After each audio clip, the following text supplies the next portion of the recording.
I pop a dollar bean, a dollar seal. I feel like I'm Dollar Tree. Hop on, I break the scale. Too much on me because of my pockets deep.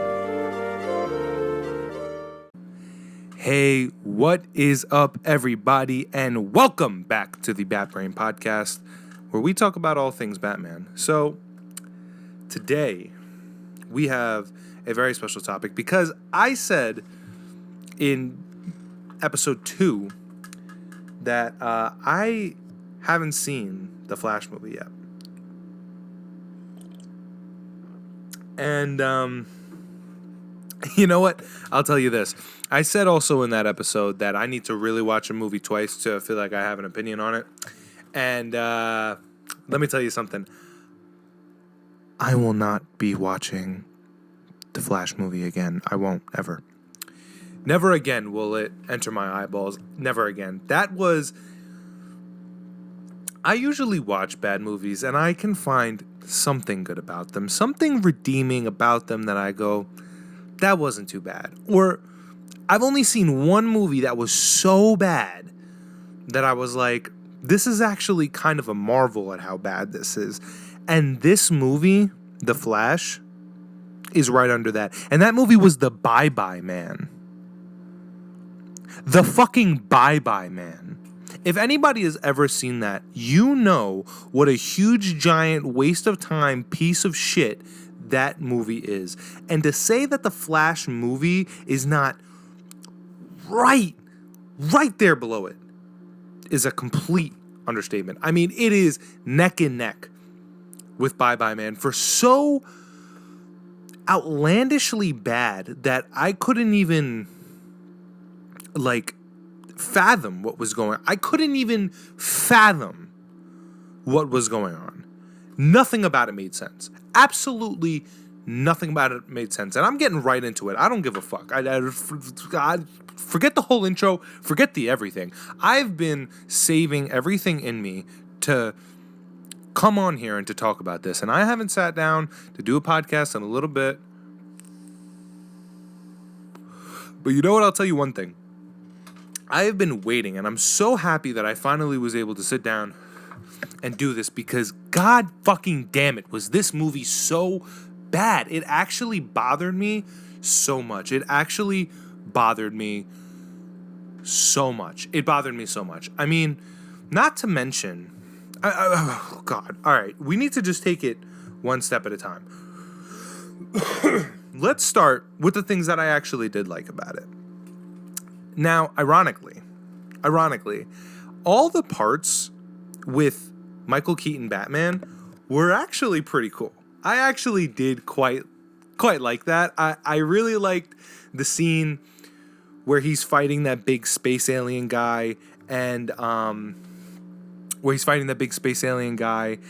he's like grappling him and like fighting all around. I loved that scene. I thought that it was tremendous. I thought that it was really cool to see why do I still have this in? I don't need this. I am so incredibly sorry about that. I never thought in a million years that taking off the AirPod would mess with my audio recording. I mean, it's so stupid. Apple, stop it. Stop doing that. Whatever it is that just happened, fix it, because that was awful. Anyway, as I was saying, the parts with Michael Keaton were actually really good. I actually genuinely liked them. I think it's cool to see a Batman that really wasn't in too much action be so in action like that. Like, that is beyond even what we saw Ben Affleck do in the movie, which, by the way, usually Ben Affleck is my favorite parts of these like DC cinematic universe movies. He was pretty good as Bruce Wayne. I thought that him and Barry Allen were gonna have a little bit more of a friendship. I was kind of hoping for some Ben Affleck, Ezra Miller like buddy time, which I think would have been cool. I think having him be like, nah, not tonight. I think like when Barry was like, oh, you want to go like grab a bite? Like if Bruce was like, okay, yeah, because like I don't know, like I just feel like that's more in line with at least Affleck's version of the character. The fact that he was so not opposed to working in the Justice League off the bat, because Batman was always like, listen, I'll help you guys, but I'm part-time. Like, I'm part-time. Like, I'm not a part of the Justice League. Like, I help y'all because y'all need my help. Yeah, y'all got Superman. Y'all got Martian Manhunter. Y'all got this and that. But y'all don't have me. So I'm part-time. I'll help y'all out when y'all need it, but don't count on it. You feel me? But anyway, as I was saying, basically, I thought that would have been cooler if they had more of like a buddy-buddy friendship. Even though he does say to Michael Keaton, like, oh yeah, we're best friends in my timeline. Which, I'll get to that whole thing in a minute, because that made absolutely no sense. I mean, I'm not a big multiverse guy. I don't know a lot of the multiverse things. I don't know. I don't know a lot about them. I don't watch the Marvel movies. I don't like Marvel, if you can tell. I don't know, like, I can't sit here and be like, oh, the multiverse and this and that. It's like, I can't do that. Like, I don't know enough about it to really sit here and be like, this movie got the multiverse wrong, because I can't do that. So I'm not gonna do that. But I think that the way that they explained it was probably the most confusing way that anybody could have ever explained anything. And so I guess I'm getting into the multiverse part, because, you know, I think about all of the cool Michael Keaton scenes, and I think about how actually cool it was to see Bruce become like a recluse and have like the long hair, and almost kind of the opposite of Batman Beyond. Batman Beyond, he was a recluse, but he still was like doing shit out on the streets. Michael Keaton was just completely like hippied out, wearing flip-flops, cooking his own food, painting, making weird baby baloney art. I don't know. I mean, it's a little strange, but, you know, whatever. I mean, he stopped being Batman. He's an old guy, you know, whatever. Hold on. So I think that, you know, it was cool, but then I think about that, and it just leads into the whole spaghetti theory, is what we'll call it for the podcast. We'll call it for this episode, we'll call it the spaghetti theory, which is that you have a whole bunch of timelines, and once you fuck with one, there are once you fuck with one, there are certain things that you can't change, because there are certain things that are destined to happen, like a Kryptonian landing on Earth and becoming Superman or Superwoman, Bruce Wayne becoming Batman, Barry Allen becoming the Flash, you know, Zod coming down to Earth. Certain things that just happen because they're supposed to happen. That's what's supposed to happen. That's like the thing, right? And so, and then, like, okay, but it doesn't just stop there. Michael Keaton pours a bowl of spaghetti, and he talks about how all the timelines get messed up. And I mean, even just like thinking about it now, I mean, it's even like confusing me. I mean, it's just like, I don't really understand how they explained it, to be honest. I don't know if you can tell how confused I'm even getting by my own description of it, but I literally, like, I couldn't tell you for the life of me how it worked, or rather how they explained it. But it's more so like there are certain events that are destined to happen because that's the way that this universe works. Bruce Wayne in every universe always becomes Batman. Is like a big example of, like, certain things are just supposed to happen. But the worlds that they're in didn't really make sense. Why? So was the Flash time traveling, or was he going to a different dimension? Was he going to a different timeline? Was he going to a different universe?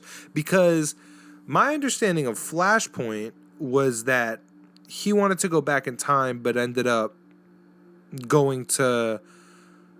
I haven't read Flashpoint in a while, but my understanding was that he wanted to go back in time, and then he somehow crossed the streams. I don't remember how, but I just remember that during Flashpoint, Thomas Wayne was Batman and Martha Wayne was the Joker, and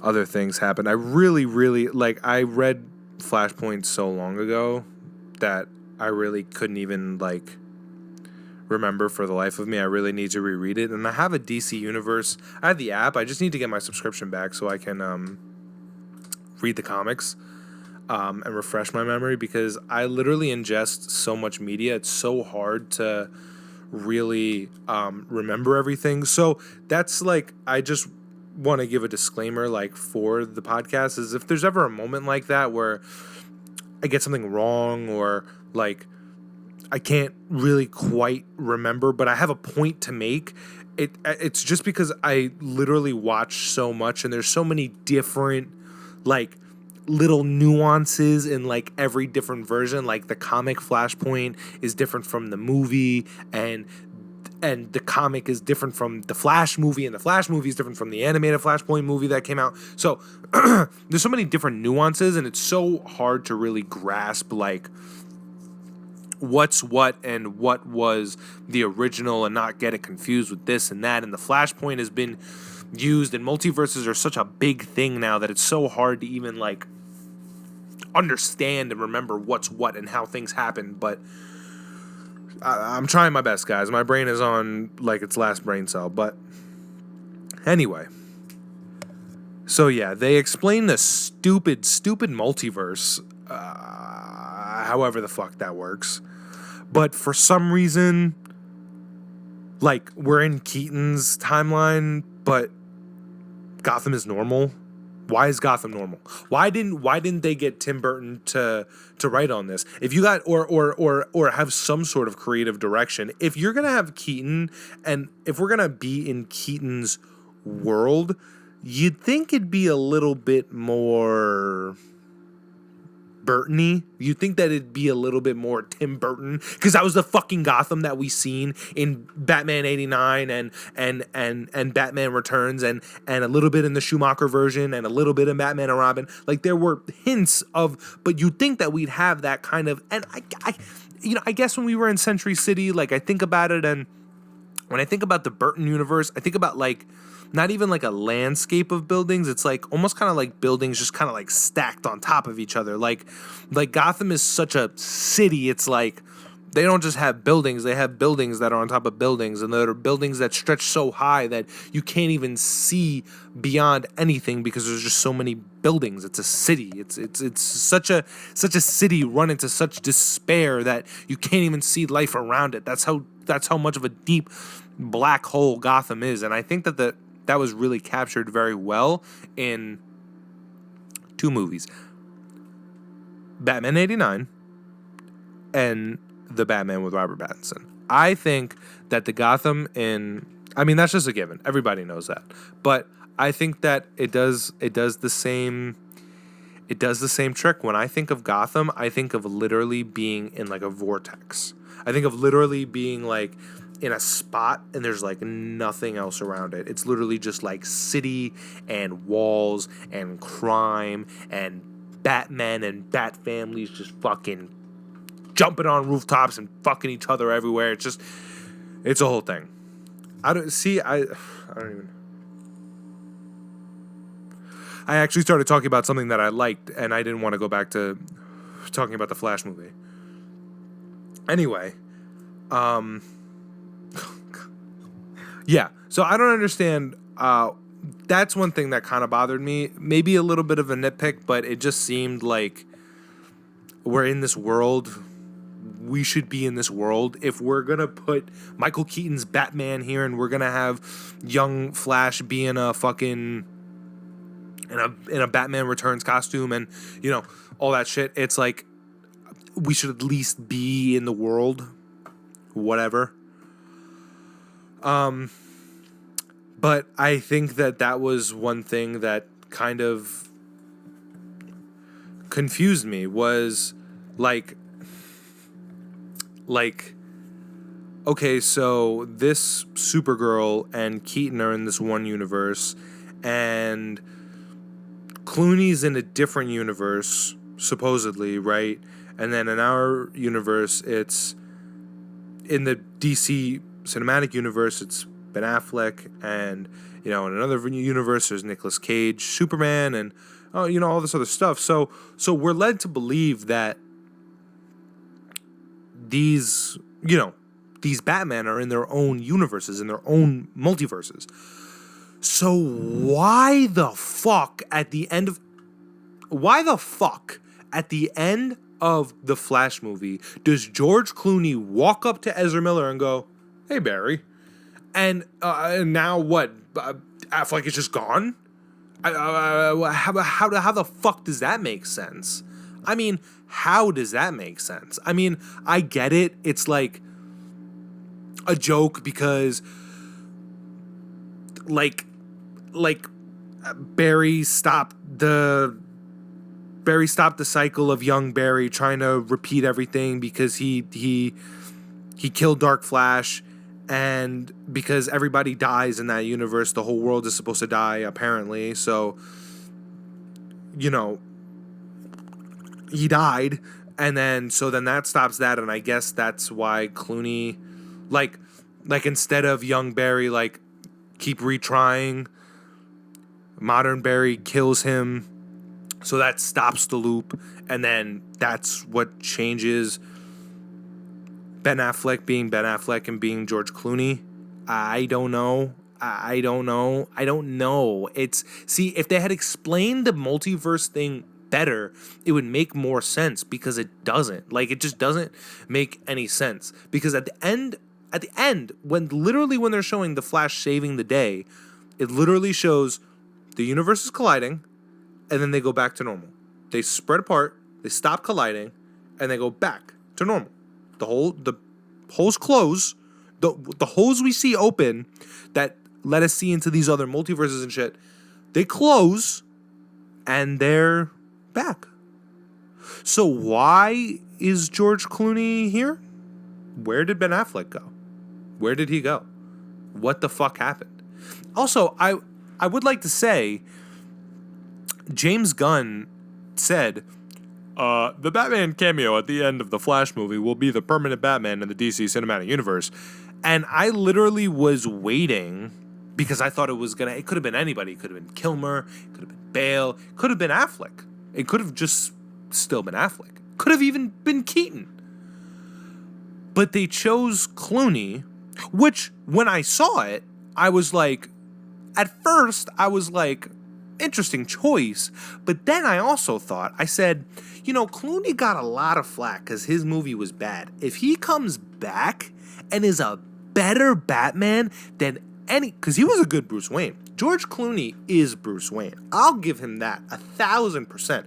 As good as Robert Pattinson was as a early Batman, as good as Ben Affleck is as a older Batman, I think that George Clooney is the best middle age, even into old Bat. I mean, I like a more aggressive old Batman. I like Dark Knight Returns, Frank Miller, even Ben Affleck, older Batman, where he's a lot more aggressive, fucking burning people, walking around with a fucking sniper, just beating the ever loved an inch within people's life.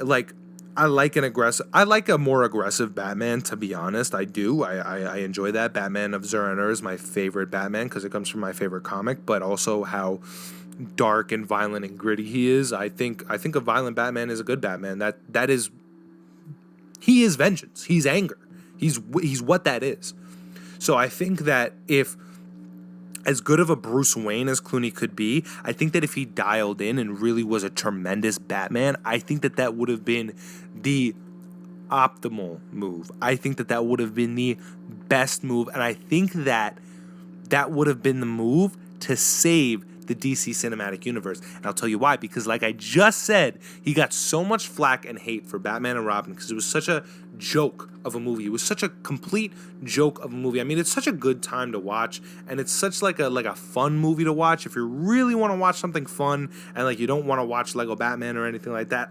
That's like one of those movies where it's like goofy, but it's also like fun to watch. Same thing with Batman Returns. Even though Batman Returns was like, it was better, but like Tommy Lee Jones as Two-Face and Jim Carrey as Riddler, I mean, they're just fucking goofy. So, you know, obviously, what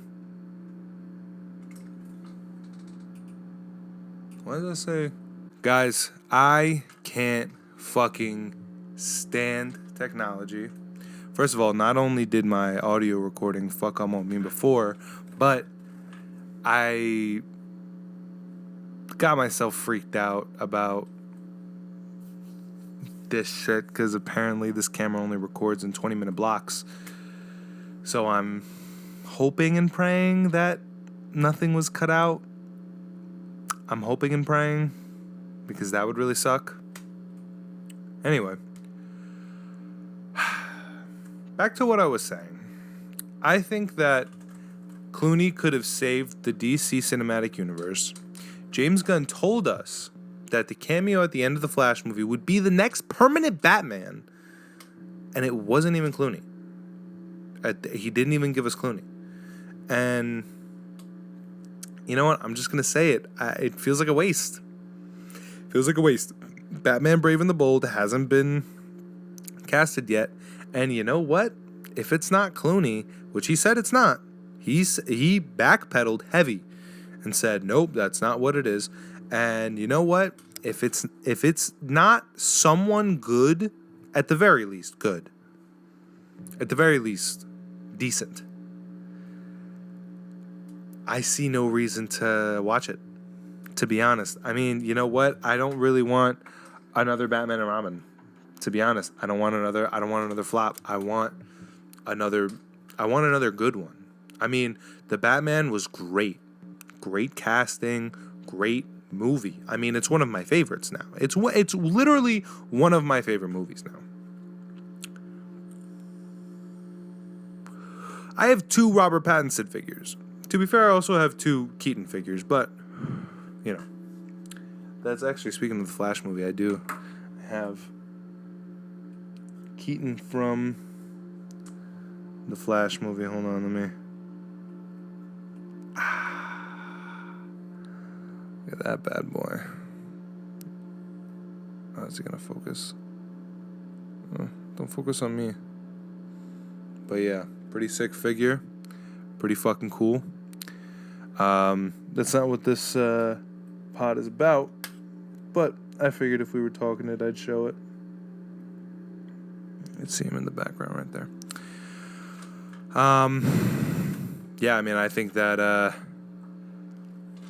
having Clooney really would have been the savior, but that's just my opinion. You know, whatever. I think getting rid of Ben Affleck which I knew that Ben Affleck wasn't going to stick around. He doesn't like to act. He likes to direct, which he was supposed to direct his own solo Batman movie. He was supposed to do his own thing. Why it never happened, I have no clue. Also, why the Batgirl movie never happened, I have no clue. But, like I said, apparently we're not getting Clooney, which, to say it's a disappointment, again, would be a complete understatement, because they had such a nugget, such a golden opportunity, and they just kind of threw it away. They did not give a fuck about it. They used Clooney for a throwaway joke, and you know what? They already said he's not going to be the Batman, so what the fuck was the point of the Flash movie? What was the point? Let's really let's really sit back and think about this. We just got the Aquaman movie. By the time I'm recording this, we just got the Aquaman movie. We just got the Flash movie. So, actually, we haven't gotten the Aquaman movie. It hasn't come out yet. I'm just saying. Like, we have that. It's coming out. Why would you get rid of your Batman? Why would you get rid of... Again, I know it was Affleck's decision. I know he doesn't want to do the character. Regardless of whether or not he wants to do the character, I don't think he wants to act anymore. I've heard that. I've read that. I've read that he doesn't want to do that.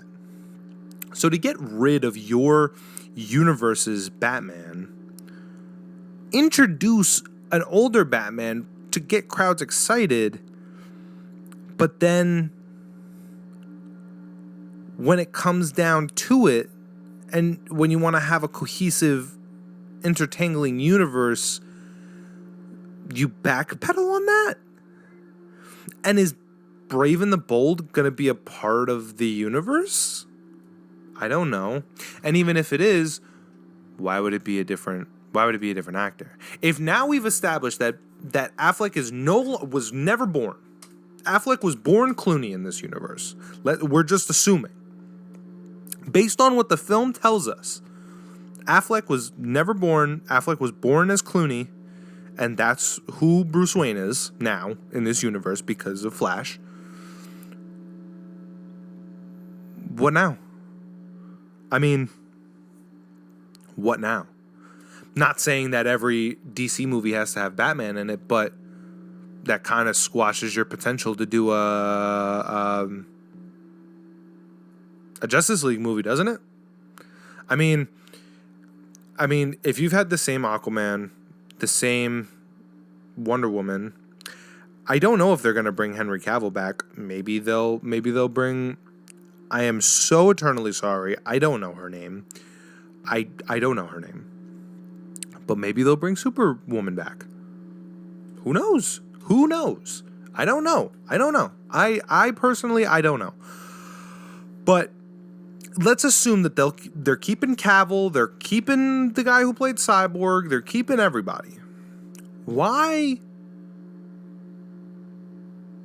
would you, like, it doesn't even make any sense. Like, so the DC cinematic universe, I'm going to do a whole pod on the DC cinematic universe, trust me. I mean, this is just dipping my toe into it. But the DC cinematic universe suffered so bad from not even just like, so they tried to do what Marvel did, but they did it in a bad way because not only did they not start their movies off with consistency, because back in 2000 whatever, when the first Iron Man came out, that was Robert Downey Jr. And that was Iron Man. That was the first Iron Man movie that has come out. And that was Iron Man until he died in Infinity War Endgame, whenever he died.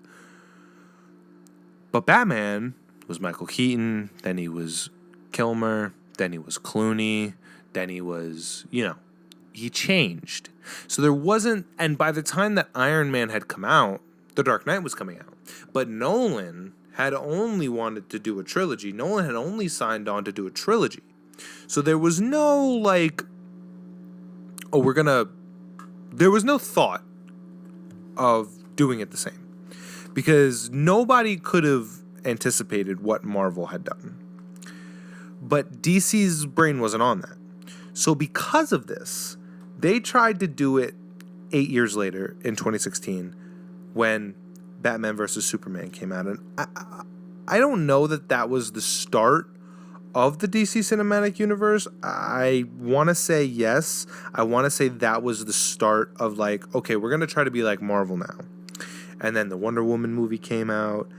Well, no, actually, I stand 100% corrected. I'm such a fucking dumbass. Man of Steel was the first one. Man of Steel was the first one to come out. That was to really spark the universe. Then Man of Steel 2, then Batman vs. Superman, then, yeah.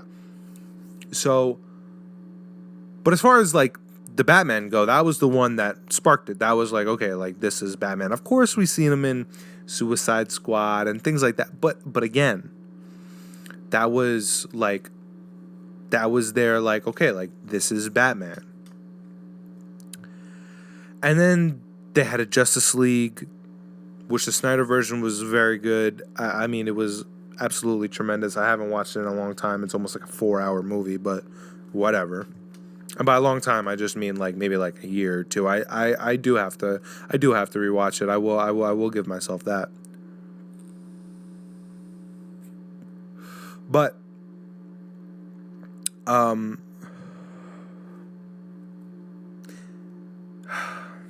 lost my train of thought. Basically,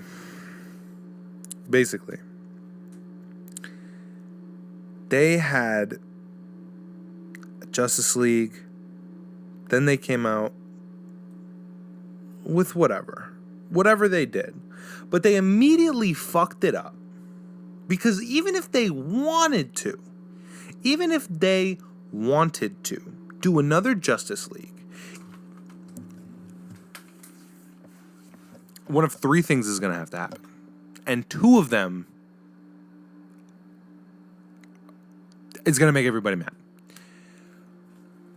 The first decision, which I think is what they should do and what they're probably going to do, is have Clooney be the Batman in that universe. If you're going to make movies, leave him. Don't change it. Just leave him. Because, and that leads me into the other two options. Then you have your second option, which is bring back Ben Affleck to be Batman, which again leads into option number 3, and why both options are not bad, not good at all, actually, will make everybody mad, is to have whoever they cast for Brave and the Bold be the Batman for that universe.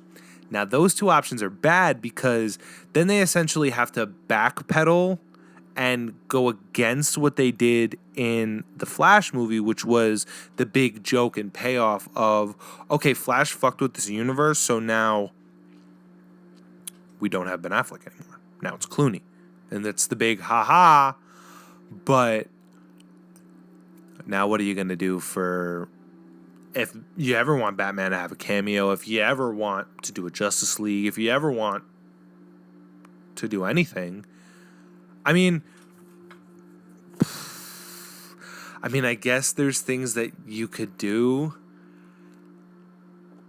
but anything you do, the way that they want to do it, and I can only assume that they're wanting to do it that way because The Flash came out, and now Aquaman's coming out. I know Batman Brave and the Bold is coming out. I know a Supergirl movie is coming out. So I know it looks like they're setting up for another like DC universe, like Marvel type of thing. But how do you do that? Like, any change you make is so permanent and means so much to a story like that. If you're trying to have an interconnecting story, everything has to interconnect. For example, if they wanted to go the route of, because George Clooney's so old, if they wanted to go the route of Batman died, Dick Grayson took up the mantle. Okay, fine. That's what happens in the comics anyway. But now it'll never be Bruce Wayne again. Now it's Dick Grayson's struggle. Now it's not we're watching Batman. Now it's we're watching Dick Grayson as Batman. Which, as similar as they are as far as backstory goes, they're two completely different characters, and they don't have the same feel to them. I equate Nightwing to almost kind of like a darker Spider-Man of sorts in terms of personality and how he carries himself even as a superhero. He cracks jokes. He doesn't take things serious a lot of the time. He's a younger kid. So I think that switches up the dynamic, especially of like a Batman and a Superman. Superman's always positive, Batman's always negative. So if you have a slightly more positive Batman, that kind of throws off the dynamic of certain aspects of the character. And again, I don't want to watch Dick Grayson as Batman. I want to watch fucking Batman. I want to watch the guy. I want to watch Bruce Wayne. I want to watch him do his thing. I want to watch it and I want to feel the pain in his fist. In that first scene when Batman is beating up those guys on the train platform, you can feel the pain in his fists when he's fighting them, when he's punching them, when he's just beating the ever-loving shit out of them. He's just like, you can feel it. Like, you can feel it. Like, it almost makes you cry for a sec because you're like, damn, bro, like, chill. Like, I get it, but chill. And he doesn't, you know? And you know what? It's like, I don't sense that from Dick. I don't sense that from Dick Grayson. I've read enough comics. I've watched enough movies. I've played the Arkham games. I've seen enough of Dick Grayson to know that he just doesn't have that kind of thing. He just doesn't have that. He just doesn't have that, like, dark aspect of himself. The dark aspect that makes it interesting to watch. If I want to watch a wisecracking superhero, I'll go watch Spider-Man. I don't want to watch Batman throw a batarang at somebody's head and then be like, gotcha. Like I don't want to watch that. Like, that's not what I came there for. It's not what I want. It's not at all what I want. And that's, again, God forbid if they ever decided to go that route, that's permanent. And that's something that fans, if you're a fan of the universe, it's just something that you're going to have to live with. I mean, I just can't see them. I mean, like, you know, Iron Man died. Okay, now there's no Iron Man. It's not like they're making another Avengers movie. They're making all of these other spin-off things, but I'm sorry.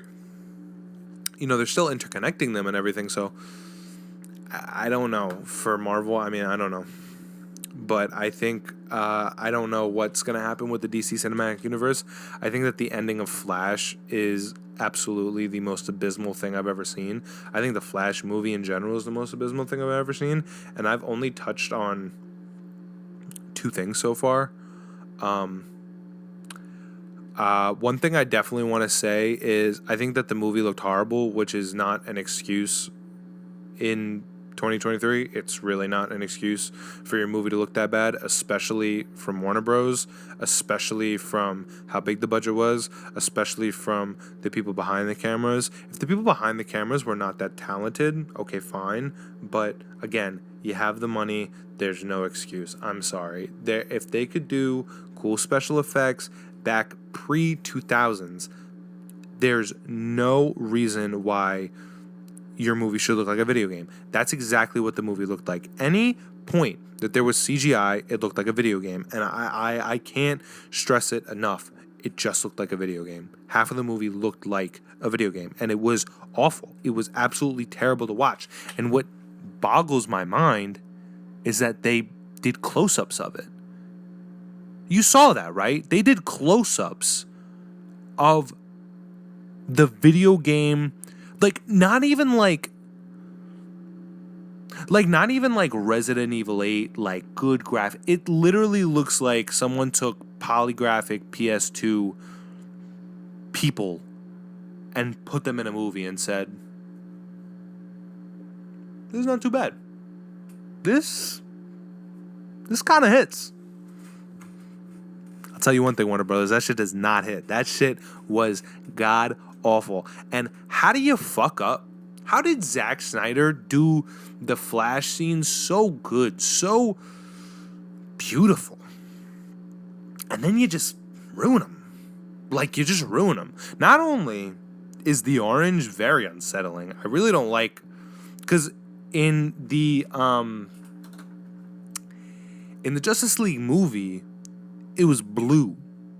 I don't know what the change in colors has to do with anything, but I will say that when watching Flash run around in a blue light, like when everything turns blue around him and then it goes slow, it almost kind of makes sense. It's like everything's going slow, it's blue, it's cold, it feels more intense.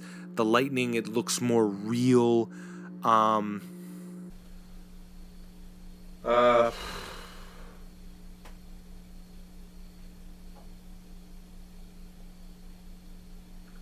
Guys, I'm just defeated. Talking about this movie has defeated me. To be honest. To be honest, this movie has actually defeated me thinking about it. It actually hurts my brain. I didn't even get into the story. I didn't even get into, like, I mean, I guess I kind of did with the multiverse stuff. Because it just didn't make any sense. And the movie went by so fast that I didn't even understand what was happening. I mean, these are my final thoughts, right? The movie was too fast. I couldn't understand what was happening. The story was awful because I couldn't understand what was happening. The concept behind the story is cool, but they fucked it up. They could have had a cool Flashpoint movie, and they fucked it up. It looked awful, so they fucked it up. And at the end of the day, I do not recommend it. I think that if you really want to watch a Flash movie, watch the animated Flashpoint movie. Watch, Justice League Unlimited. Watch anything on HBO that has the word Flash in it. Watch the CW series. Anything other than the movie. I mean, it's god awful. I don't think I have a good thing to say about it other than Keaton was kind of cool. Keaton was kind of cool. But again, for as much as he was in the movie, I thought 5 minutes of him was super cool. I thought all of 5 minutes of him was super cool. Was him fighting that robot. Like, the more I think about it, the more I think about things that confuse me. Why did Superwoman leave and then come back? For what? I have no clue. She left, and then she decided that she didn't want to leave, so she came back, and I don't know. The movie has defeated me. The scammers defeated me. My fucking... Hopefully my audio recording is still good. I mean, listen. Worst case scenario, it fucked up. It's the worst case. But I digress.